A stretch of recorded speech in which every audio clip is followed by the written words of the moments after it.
1989 সালে জাকের পার্টির ঘোষণা হয়েছে। এই 36 বছরে জাকের পার্টির কোনো কলঙ্ক নাই।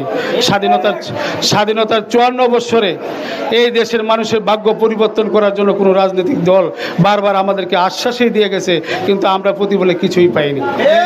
তাই এই দেশের ক্লান্তি লাগলে জাকের পার্টির চেয়ারম্যান মহোদয় এমন একটা সময় মাঠে ময়দানে জাকের পার্টিকে এই জনসভা করার জন্য আহ্বান জানাচ্ছেন, যে সময় জাকের পার্টি এই দেশের হাল ধরার জন্য অত্যন্ত প্রয়োজন।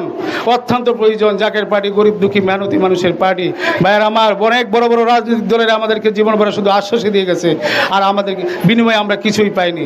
তাই আমরা এই সর্বপ্রথম মাঠ পর্যায়ে জাকের পার্টির দাওয়াত আপনাদেরকে দিতেছি। গোলাপ ফুল মার্কা একটি করে বুট চাইতেছি।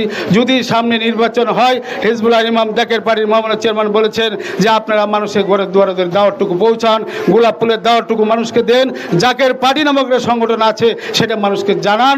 মানুষই বেছে নেবে এই দেশের শান্তিপ্রিয় দল কোনটা। দেখেন আজকে 5 তারিখের পর থেকে কত দল আছে এই দেশে, কত কিছু হইতেছে, কিন্তু জাকের পার্টি কোনো গন্ডগোল, কোনো গ্যাঞ্জাম, কোনো মারামারি, কোনো কাটাকাটিতে আমরা নাই।